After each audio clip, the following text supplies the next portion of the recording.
Merci beaucoup, Martial. J'ai débuté un enregistrement. L'enregistrement, évidemment, c'est pour qu'on puisse le mettre sur notre chaîne YouTube, la chaîne du LIRES. J'ai mis dans le chat le lien des vidéos du séminaire de l'automne. Donc, si vous voulez y retourner, je vais aussi, en ce moment, je vais partager mon écran et je vais commencer la présentation. Donc, c'est un plaisir de vous voir ce matin, parce qu'ici, à Montréal, c'est le matin. Je m'appelle Olivier Bégin-Cahouette et donc, Marcel m'a déjà présenté. Je suis membre du LIRES, le laboratoire interdisciplinaire de recherche sur l'enseignement supérieur, qui co-organise cet événement, ce séminaire aujourd'hui.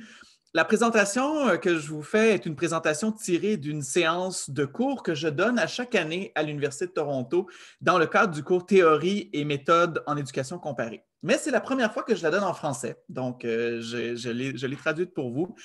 Et vous allez voir, on parle de données, je parle vraiment de données statistiques parce que il y a une différence entre données statistiques et données quantitatives. En fait, les statistiques sont une forme de données quantitatives, mais si vous faites des mathématiques, de la chimie, de la physique ou même de l'économie, vous allez des fois travailler avec des données qui sont quantitatives, mais qui ne sont pas des statistiques. Les statistiques, c'est un type particulier d'informations quantitatives qui, à l'aide de valeurs numériques, permet de caractériser un groupe ou un phénomène. En gros. Donc, puisque cette séance est basée, ma présentation est basée sur un cours, vous allez voir, c'est un peu magistral, c'est un peu un cours. Je vais inclure des exemples au fur et à mesure, mais ça reste dans une présentation plus traditionnelle. Et donc, vous me pardonnerez, j'espère que ça vous plaira tout de même. Alors, je me suis dit, allons-y avec des questions. Donc, c'est comme ça que ça va être construit. Pourquoi est-ce qu'on utilise des données statistiques? Où on peut en trouver? Comment les utilise-t-on? Quelles sont les façons de combiner des statistiques aux données qualitatives, puisqu'on va pouvoir parler un peu de méthode mixte, et quand l'utilisation des données statistiques n'est-elle pas recommandée? Donc, c'est le plan de la présentation d'aujourd'hui. Je ne fais pas un historique. Évidemment, j'invite tout le monde à évidemment éteindre leur micro, s'il vous plaît, simplement parce que des fois, j'ai des difficultés de concentration. Je vous remercie. Évidemment, je ne reviendrai pas sur tout ce que Martial a dit, mais comme vous avez vu, dès le début de l'éducation comparée, Marc-Antoine Julien visait à colliger des données quantitatives, statistiques sur les pays d'Europe, sur les systèmes éducatifs en Europe. Et donc, les statistiques ont accompagné le développement du champ de l'éducation comparée depuis leur création. Et évidemment, elles ont, avec la consolidation de base de la Banque mondiale, de l'OCDE, de l'UNESCO, vraiment contribué à la force du champ aussi. Mais avant que j'aille plus loin, j'avais envie de vous poser une question, et en fait deux questions, et je vous les envoie en sondage. Donc, pour ceux pour qui le sondage va fonctionner, on va voir. J'ai donc deux questions pour vous. La première, c'est avez-vous déjà utilisé des données statistiques dans un travail de recherche, un article, un mémoire, une thèse, etc.? Donc, oui ou non? Et deux, prévoyez-vous dans un avenir rapproché utiliser des données statistiques pour un travail de recherche, un mémoire ou une thèse? Wow! OK, à date, ça monte, ça monte, ça monte. Ça monte. Donc, on est 21. Je vais continuer. Je vous donne encore, il vous reste, je vous laisse encore 10 secondes pour répondre. OK, donc tout le monde, ce qui est vraiment intéressant, c'est que, et là, je vais mettre fin au sondage et je vais vous partager les résultats. Donc, 100%, des 17 personnes qui ont répondu, 100% ont déjà utilisé des données statistiques. Alors ça, c'est extrêmement intéressant. Ça veut dire qu'on ne part pas de rien et donc je vais pouvoir passer plus vite sur certaines bases. Et de ce nombre, 16, donc une personne qui a été découragée, mais il y en a 16 qui prévoient quand même le faire dans l'avenir. Donc, c'est intéressant. Alors, je vous remercie beaucoup pour votre participation. Donc, je ferme ça. Et pourquoi je vous ai posé cette question-là, c'est qu'il y a plein de raisons de vouloir utiliser des données statistiques. Alors, si on avait eu un cours de 3 heures, j'aurais demandé à chacun de me dire pourquoi l'avez-vous fait, quelle méthode avez-vous fait. Dans le cours habituellement, c'est ce que je fais. Là, je vais passer plus rapidement. Pourquoi est-ce qu'on les utilise? Donc, ça me permet de vous dire que normalement, si vous vous êtes inscrit en écrivant à Émile Salomon-Zambo SMB pour vous inscrire, vous auriez reçu un lien vers un lien WeTransfer avec un dossier qui comprend plusieurs documents PDF et des lectures. Si vous ne l'avez pas reçu, allez voir dans le chat. il y a l'adresse courriel en haut de Émile à qui vous pouvez écrire et il vous enverra par courriel le lien pour les lectures. Mais bref, dans le texte de Fairbrother qui est là, Fairbrother reprend les propos de Breeman sur pourquoi est-ce que les données statistiques sont utilisées en éducation comparée. Bien, évidemment, les statistiques nous permettent de prédire ou d'expliquer des phénomènes. Après ça, on pourrait avoir tout un gros débat sur la causalité. C'est la possibilité aussi de généraliser des résultats. C'est la possibilité d'utiliser les comparaisons quantitatives comme une alternative à l'expérimentation. On ne peut pas expérimenter avec un pays. Enfin, on pourrait techniquement, mais ce serait très difficile. Deux pays semblables, au hasard, on choisit qu'un ou un groupe de pays, certains mettent en œuvre telle politique et certains ne la mettent pas. Puis là, on regarde le développement. Mais ce qui est intéressant, c'est de voir si on prend plusieurs cas et qu'on les compare, et certains ont mis en œuvre certaines pratiques et certains non, et que là, on regarde l'évolution à travers le temps, on est capable de faire certaines inférences qui ressemblent un peu à une pseudo-expérimentation. Et évidemment, on peut mettre à l'épreuve une théorie grâce aux données statistiques.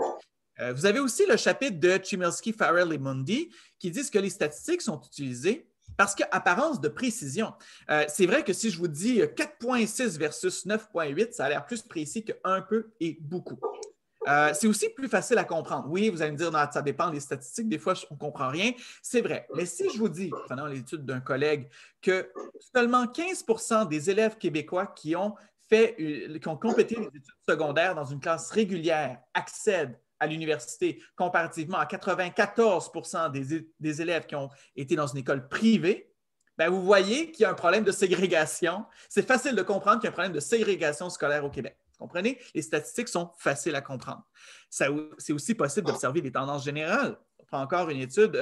Si je fais des entrevues avec des enseignants et que certaines me rapportent qu'elles vivent des difficultés à cause de la pandémie, bien, je peux difficilement quand même c'est difficile de faire une généralisation. Mais si, après un échantillon de 140 écoles au Québec, 40% de tout le personnel scolaire rapporte des symptômes d'anxiété généralisée, il y a une tendance. J'ai été capable de noter une tendance.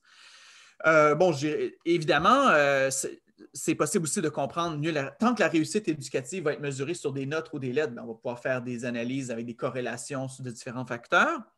Évidemment, on peut identifier les groupes vulnérables. Tel groupe semble réussir moins bien que tel autre, tel groupe linguistique, tel groupe culturel. Pourquoi? Et évidemment, Cousteau et D'Amico disent aussi que les statistiques ont permis de promouvoir le droit à l'éducation. Si je vous dis que 34% des enfants de 6 à 11 ans au Tchad ne vont pas à l'école, bien, ça sert à appuyer l'importance et l'urgence de développer l'éducation fondamentale dans ce pays. C'est un exemple, parmi d'autres, mais c'est un exemple réel. Je suis allé voir l'UNICEF ce matin. Mais donc, c'est pour ça qu'on prend l'importance des statistiques. Évidemment, il y en a qui utilisent pour faire des classifications et d'autres des hiérarchisations. On pourrait parler des classements PISA. On pourrait parler dans le monde, dans son enseignement supérieur, nous, c'est les classements des universités qui sont basés sur des données bibliométriques, le nombre de prix Nobel, le nombre de citations, etc. Et donc, évidemment, on peut se douter de la pertinence d'utiliser les statistiques pour classifier. Mais je n'irai pas trop loin là-dessus. Je voulais juste vous montrer pourquoi c'est aussi important dans le champ.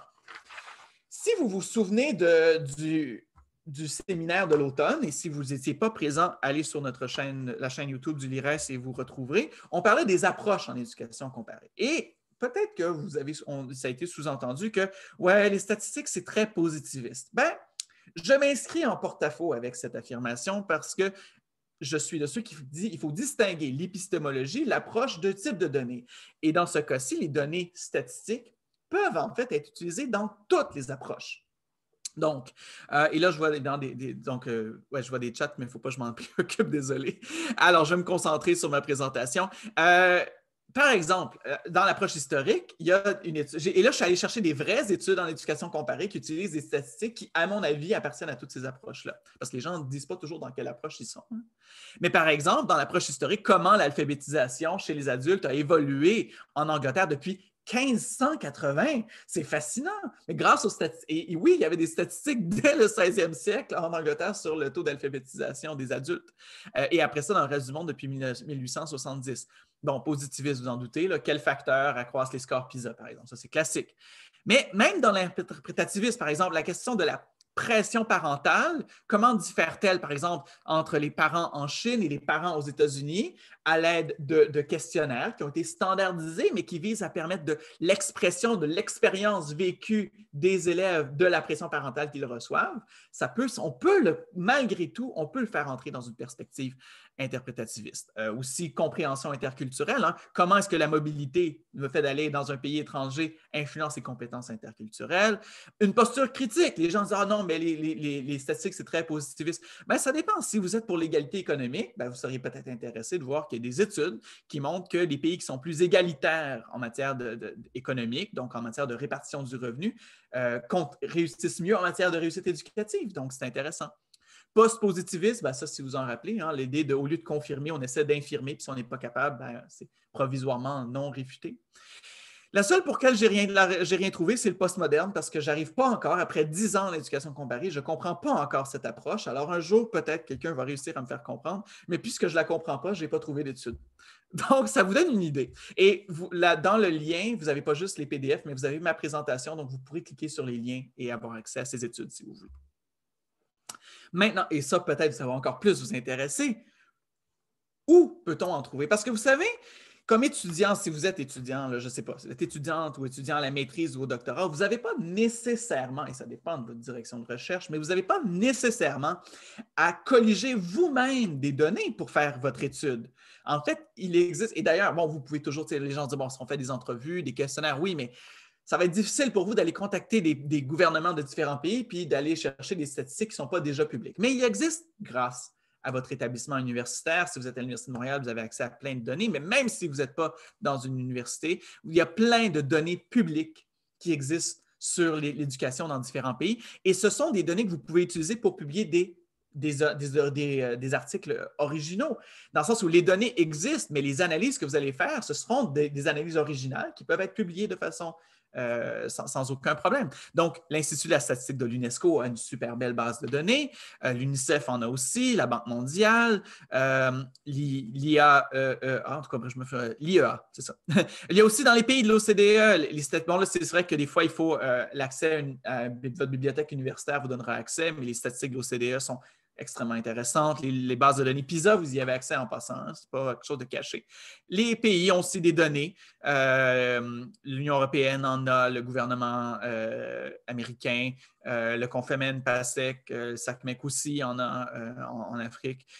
Évidemment, pour ceux qui sont en enseignement supérieur, des fois, on s'intéresse aux... Les classements sont des données qu'on peut utiliser. Si vous avez accès aux bases à Routledge, puis aux citations, des bases de données des journaux pour voir les publications, les chercheurs, qui est publié dans quel domaine, dans quel pays, etc. Ben, c'est des données que vous pouvez utiliser.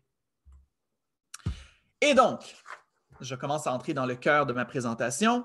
Vous savez, dans vos cours de méthodologie, d'épistémologie, même lors du dernier séminaire, on a parlé de méthodes inductives ou d'approches inductives et d'approches déductives en recherche. Grossièrement, les méthodes inductives, c'est on infère une explication à partir de l'accumulation d'occurrences, menant parfois une théorie. Alors qu'une approche déductive, c'est qu'on a une théorie, des hypothèses et on les met à l'épreuve au regard des faits empiriques. Bon. En statistique, on préfère distinguer dans des analyses confirmatoires et exploratoires. Alors, je vais quand même demander, parce que là, ça serait quand même absurde, je vais demander donc, est-ce que quelqu'un peut activer son micro et me dire ce qu'est une analyse confirmatoire, selon vous?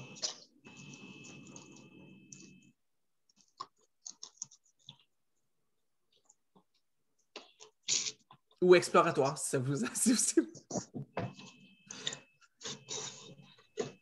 peux peut-être m'essayer.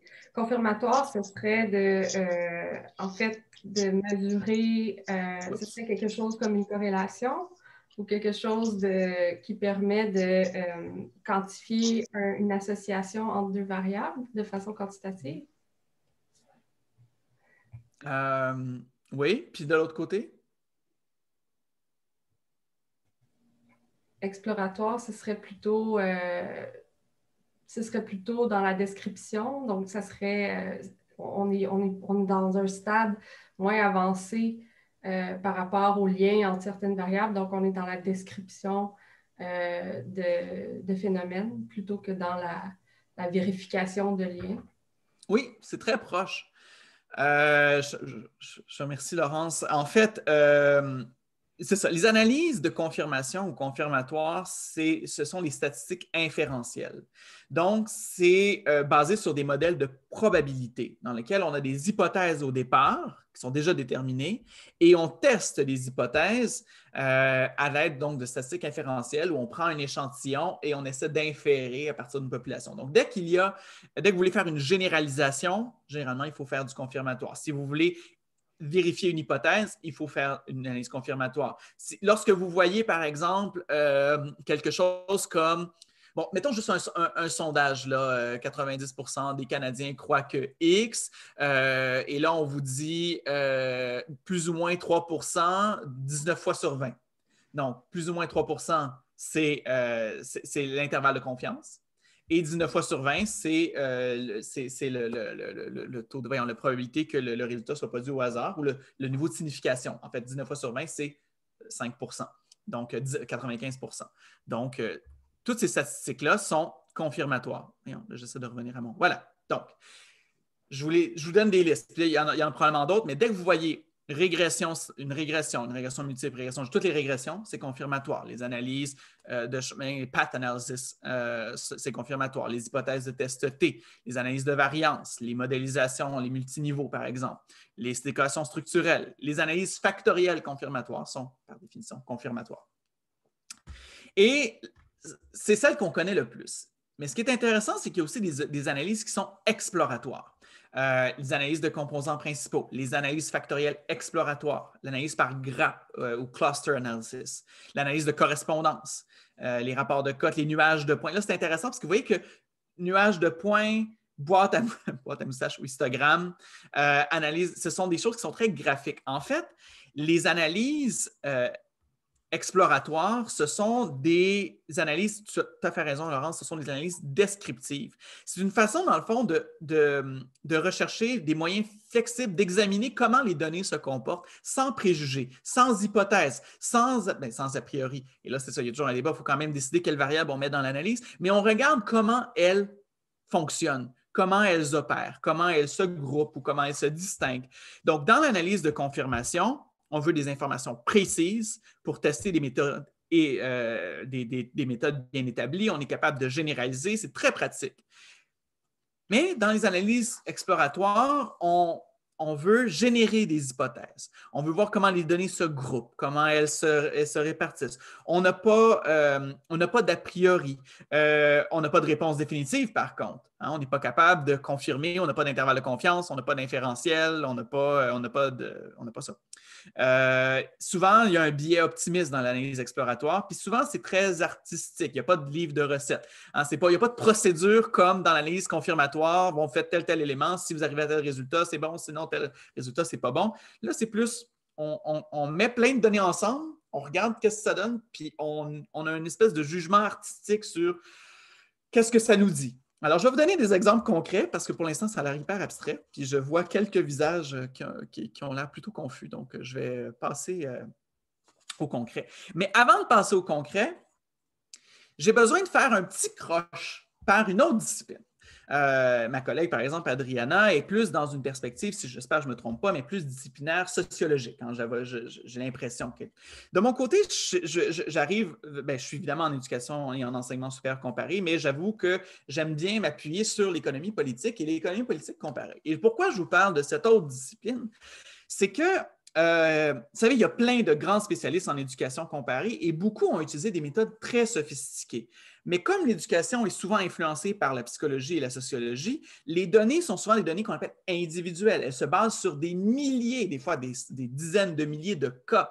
Ce sont des individus. Et c'est facile d'avoir des analyses hyper fines quand on a un N, si vous avez fait des statistiques, le N, qui est aussi gros.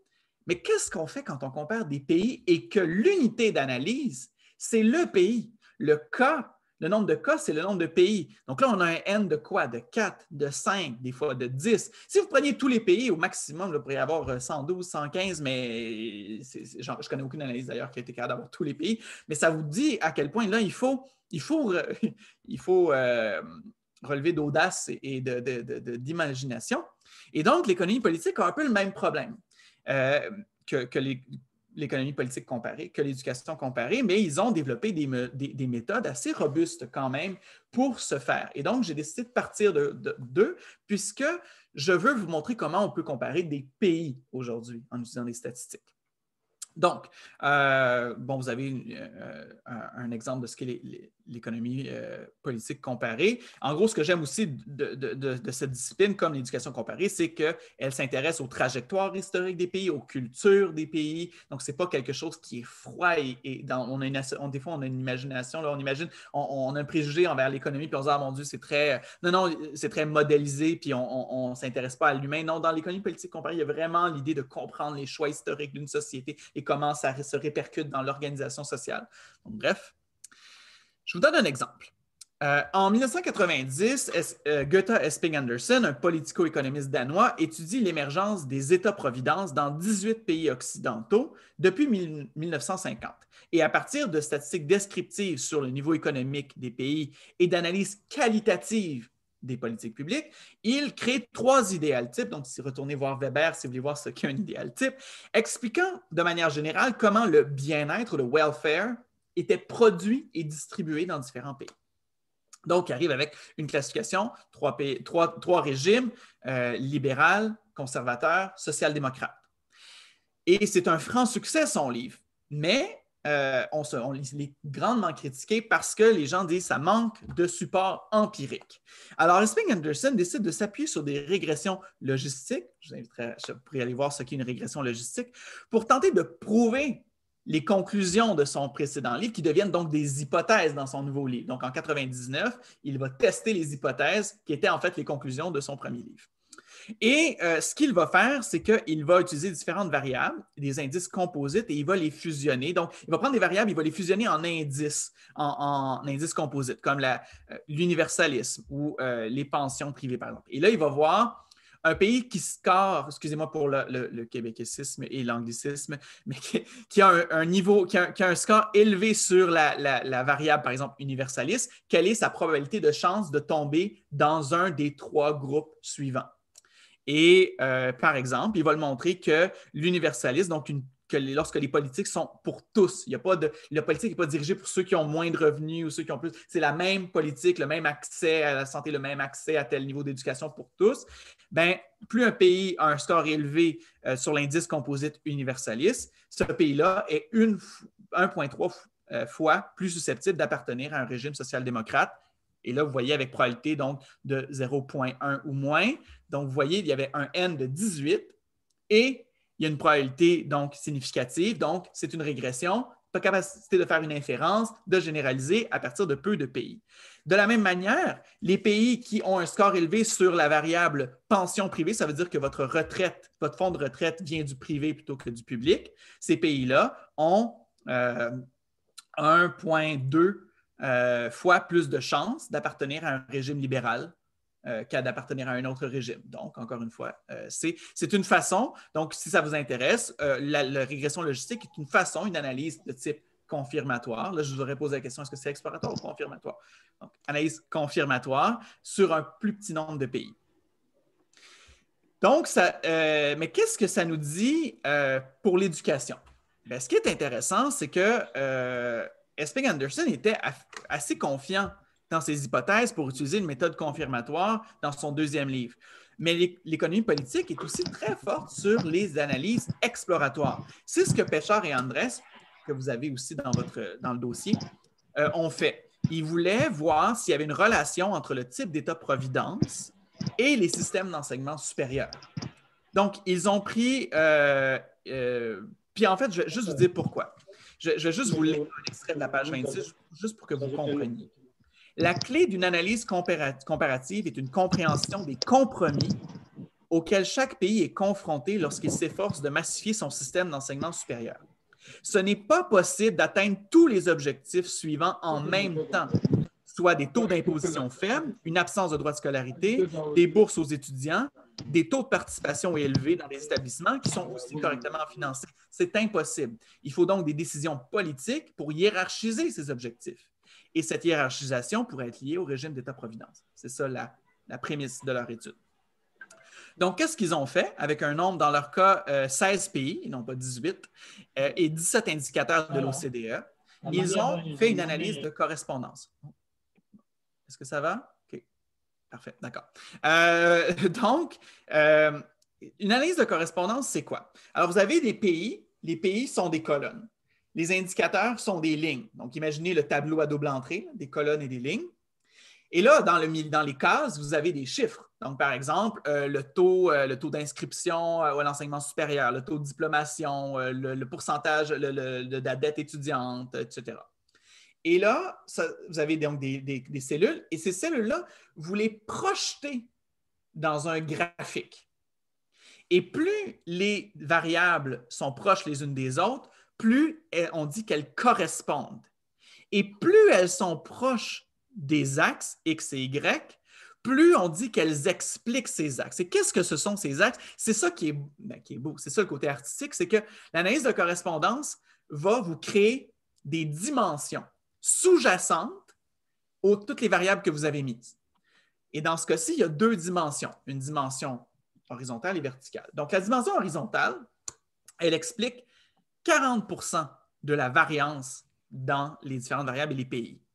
Et les auteurs l'appellent, et là, c'est ça qui est intéressant, ils ont décidé de l'appeler expansion de l'enseignement supérieur. Comment ils ont trouvé ce nom-là? C'est simple. Vous avez ce graphique-là, et après ça, vous dites, non, mon Dieu, mais qu'est-ce que ça veut dire? Et là, c'est là où le côté, moi, ce que j'adore, vous vous remettez à lire sur ces livres-là, vous vous mettez à lire sur les variables, et là, à un moment donné, vous avez l'éclair de génie, vous dites, ah, ça s'appelle comme ça. Donc, les pays qui sont à droite ont étendu leur accès à l'enseignement supérieur. Les pays qui sont à gauche, en proportion, ont moins étendu. Donc, vous avez les variables et les pays.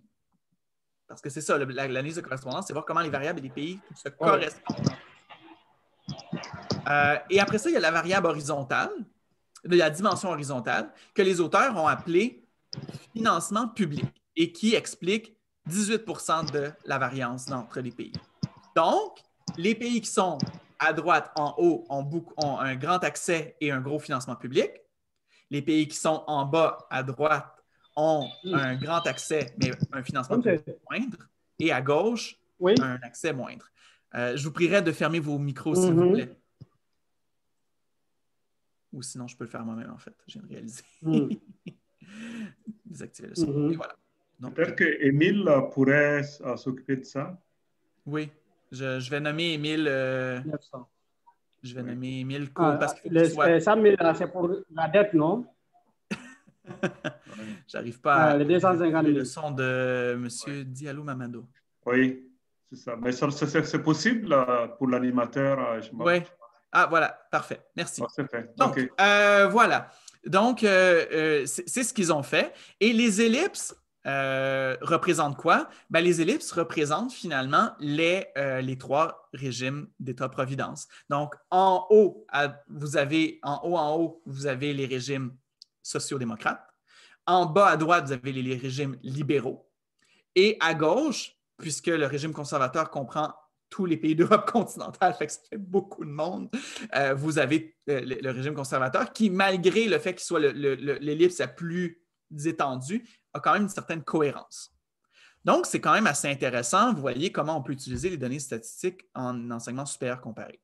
Maintenant, ceux qui me connaissent, et si vous ne me connaissez pas, vous allez l'apprendre, ma passion, c'est aussi la production de recherche universitaire. Parce que là, on n'a que des indicateurs liés à l'accès au financement, aux dettes, etc., mais on n'a rien sur la recherche. Or, la recherche est une mission, c'est la deuxième mission des universités.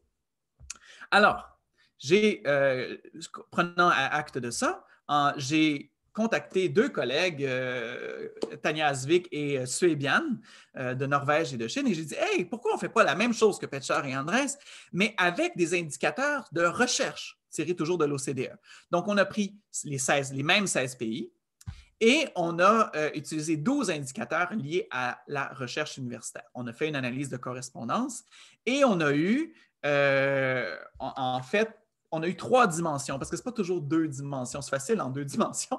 3 dimensions, ça devient compliqué. Puis des fois, il y a des analyses de correspondance qui donnent 5 dimensions. Fait que là, vous essayez de voir un graphique à 5 dimensions, c'est tout un défi. Non, en fait, c'est juste que vous multipliez. C'est dimension 1 avec 2, 1 avec 3, 1 avec 4, ça vous reprenez tout ça, puis vous regardez toujours à chaque fois. Mais bref, nous, on en avait 3. Et ce que je vous présente là, c'est le graphique de la dimension 1 et 3, parce que, bon, c'était pour moi les plus intéressantes. Donc, ce qu'on a fait, on a une première dimension, l'axe 1, qui explique 40 non, ça c'était l'autre, excusez-moi. Je suis désolé. La première, donc, on avait 3 dimensions qui expliquaient au total 67 de la variance. Je vous en montre 2. Donc, la première dimension qui expliquait le plus, c'est une dimension que nous avons appelée centralité universitaire. En fait, c'est jusqu'à quel point est-ce que les universités sont au cœur de la production scientifique dans ces pays-là. Donc, par exemple, on pourrait dire qu'on s'est appuyé sur le taux d'obtention de doctorat dans la population, le niveau de dépenses en recherche et développement de l'enseignement supérieur par rapport au PIB, le financement de la recherche alloué à travers les fonds généraux aux universités plutôt qu'à travers des projets de recherche. Donc, je vais juste poursuivre, je vois qu'il y a une main levée, je vais répondre par la suite. Et donc, ce qu'on a vu, c'est que la dimension 1 permettait d'une certaine façon de distinguer les pays les régimes sociaux-démocrates des pays libéraux. Donc, les sociaux-démocrates sont plus à droite et les libéraux plus à gauche. Ce qui est intéressant, c'est que les sociaux-démocrates sont aussi à droite, mais sont proches de pays qui ont aussi une tendance, qui ont aussi un historique universitaire plus germanophone. Donc, pour ceux qui ont fait de l'enseignement supérieur, la tradition boltienne, etc., il y a quelque chose qui est en train d'émerger là-dessus, mais on voit que la Suisse, les Pays-Bas, l'Allemagne et l'Autriche sont quand même proches de la grande ellipse rouge des sociaux-démocrates. Et puis, bon, les pays conservateurs sont plus de l'autre côté. L'axe 3, c'était l'axe sur la réactivité aux forces du marché et qui représentait notamment le financement privé de la recherche et les collaborations universités-entreprises. Donc,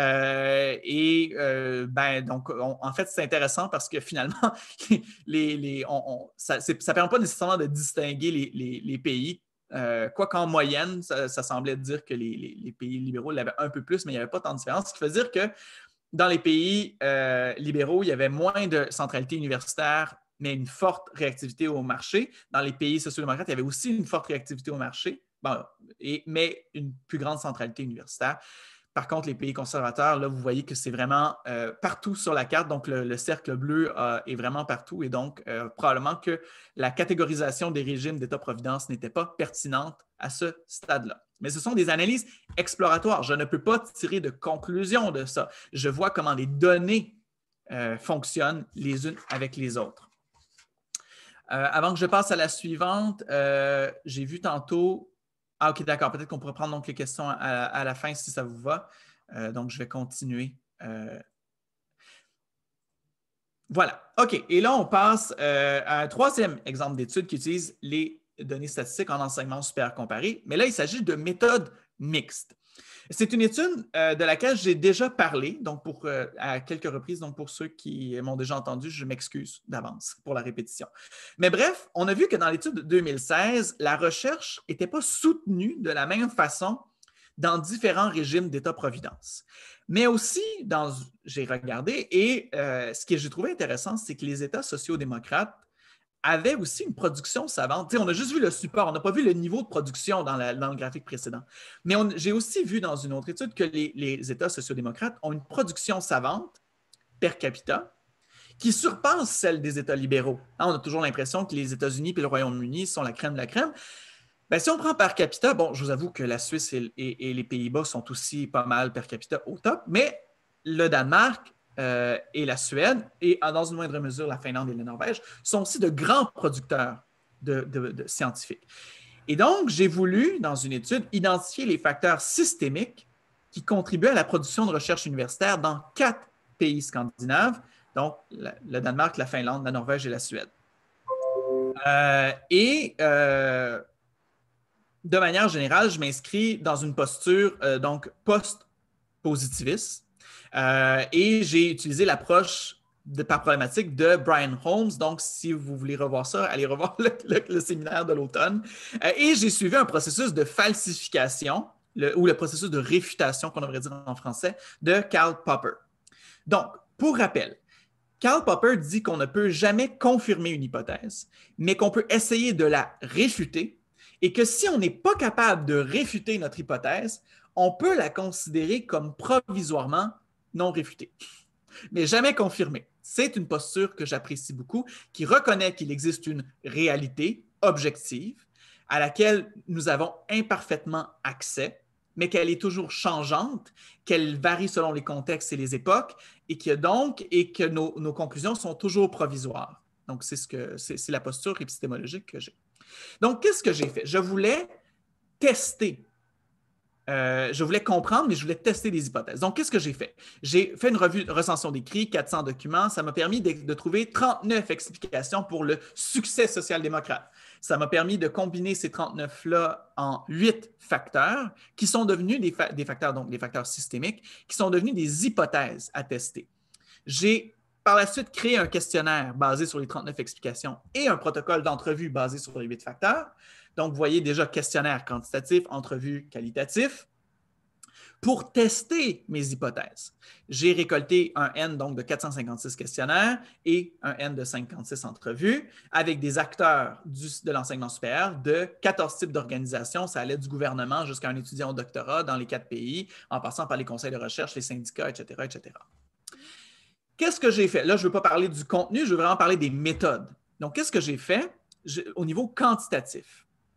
Les gens répondaient à un questionnaire et les items étaient relatifs à les 39 items étaient relatifs à 8 facteurs ou, dans un jargon statistique, 8 échelles selon une analyse factorielle. Et donc, ce que je voulais voir, c'est est-ce que certains facteurs reçoivent en moyenne un score plus élevé que d'autres facteurs. J'ai donc fait une ANOVA qu'on appelle intra-sujet. Donc, c'est comme si le même sujet avait été de manière longitudinale soumis à différentes conditions expérimentales et qu'on mesurait comment ses réponses évoluaient d'un traitement à l'autre. Mais là, c'était à l'intérieur du même questionnaire et je comparais comment ses réponses évoluaient d'un facteur à l'autre. Et après ça, l'ANOVA, qu'est-ce qu'il me permet? Il permet de faire, donc, il vérifie si la variance intra-sujet est supérieure à la variance inter-sujet dans ce cas-là. Donc, est-ce que les réponses qu'un participant donne, est-ce que les réponses que les participants donnent varient plus non, je vais essayer de le formuler différemment. Est-ce que les réponses qu'un participant donne à différents items varient davantage que ses réponses par rapport à d'autres participants? C'est ça que ça nous donne. Ça me donne un F qui est significatif ou non. Dans ce cas-ci, il était fort et significatif. Et après ça, j'ai fait ce qu'on appelle des tests post-hoc. Et là, je termine bientôt ma présentation, faites-vous-en pas. Des tests post-hoc pour voir, OK, il y a une différence significative entre les facteurs. Elle est où? Et là, ça m'a permis de voir quel facteur était significativement perçu plus positivement que les autres. Et dans parallèle, j'ai fait une analyse thématique déductive, si ça vous intéresse, vous pourrez me poser des questions là-dessus, sur mes entrevues. Et j'ai utilisé l'atteinte d'un niveau de saturation pour déterminer, dans le fond, si le facteur était important ou pas. J'ai utilisé une méthode mixte et mon objectif, ce que j'ai fixé dès le départ, c'est que je serais incapable de réfuter mon hypothèse s'il y avait convergence entre les résultats statistiquement significatifs et la saturation des thèmes organisateurs en parallèle. Donc, c'était une méthode mixte parallèle convergente. Pour vous donner une idée, et là, vous allez dire, mon Dieu, qu'est-ce que c'est ça? Une analyse, les tests post-hoc intra-sujet, c'est ça que ça a donné. Donc, je comparais les facteurs avec les autres. Et par exemple, le facteur internationalisation et le facteur tradition universitaire, donc les deux en bleu, étaient perçus plus positivement que tous les autres facteurs. Vous voyez les petits astérix. Puis le niveau de signification est là. À l'inverse, les facteurs pouvoir public et réseautage avec le privé étaient perçus plus négativement que tous les autres facteurs. Ça ne veut pas dire qu'ils sont moins importants. Ça veut juste dire que je ne peux pas, que je suis capable en fait de réfuter mon hypothèse. Mais ça ne veut pas dire qu'ils ne sont pas importants, c'est juste que, bon, hein, vous voyez. L'idée pour moi, c'était de voir les facteurs qui avaient une influence positive et de tenter de les réfuter. Et dans ce cas-ci, j'ai été incapable de réfuter l'influence de l'internationalisation et des traditions universitaires. Et j'ai fait une façon de faire une des multiples façons de faire des méthodes mixtes, c'est que, par exemple, j'ai décidé donc de mettre tous mes résultats, mes quanti quali à la fin dans un même tableau. Et vous voyez en vert les facteurs. Donc, les éléments, les facteurs sont à gauche. Les éléments du questionnaire et des entrevues qui sont en vert sont ceux que je ne pouvais pas non plus réfuter. Donc, voilà. Ça, c'est pour cette étude-là.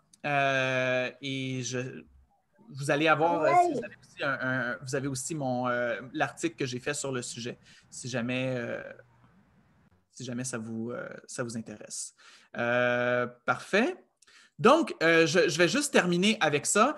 En gros, je me laisse 5 minutes. Donc, je termine avec des avertissements. On a vu à quel point les statistiques étaient intéressantes, mais il y a des cas où il n'est pas opportun d'utiliser des statistiques. Lorsque vous faites des comparaisons de pays, sachez que dans certains pays moins favorisés ou émergents ou en voie de développement, souvent certaines statistiques sont des estimations des gouvernements au meilleur de leur connaissance, mais il faut faire attention. Des fois aussi, il faut se questionner lorsqu'on lit les statistiques. Dans quel environnement est-ce que les étudiants ou les élèves ont été testés ou les citoyens ont été interrogés? Si vous prenez le score PISA, l'environnement dans lequel on réalise un examen peut avoir une influence sur le résultat qu'on a. Quand vous posez des questions à des gens, vous faites un questionnaire, demandez-vous toujours, vous posez une question, est-ce que les gens comprennent la question que vous avez posée? Parce qu'ils vont vous répondre souvent. C'est très rare qu'un participant va dire « je ne comprends pas la question » parce que c'est comme si ça le mettait en fait, c'est un principe de désirabilité sociale. Donc, il va répondre même s'il répond à côté. Mais est-ce qu'il comprend la question?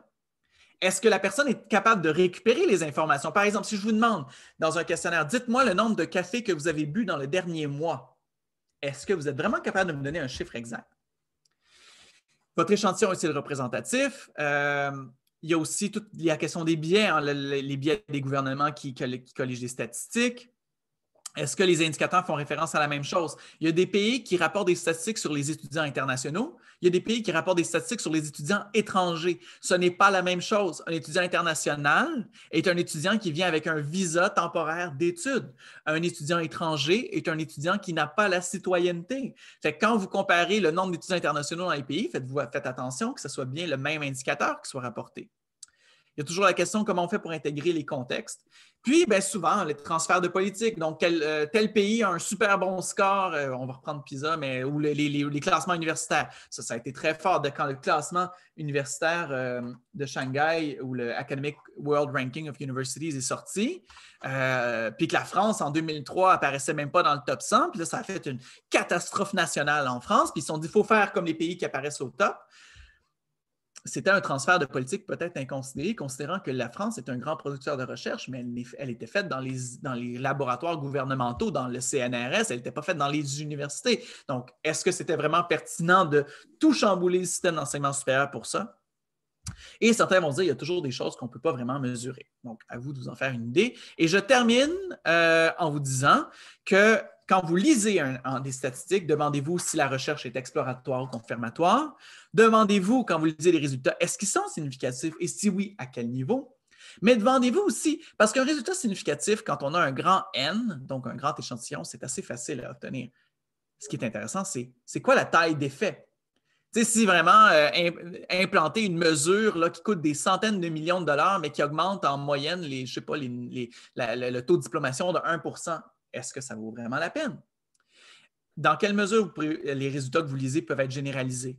Est-ce que l'instrument était fiable? Est-ce qu'il était valide? Est-ce que souvent, on n'a pas accès au phénomène qu'on mesure, on utilise des proxies, des variables approximatives. Du genre, dans certains pays, c'est une étude, c'est devenu un exemple classique, mais je pense que c'était Beskley et Lotton, en tout cas dans le début des années 2000, voulaient mesurer l'influence du niveau socio-économique des parents sur la réussite éducative dans certains pays d'Afrique subsaharienne.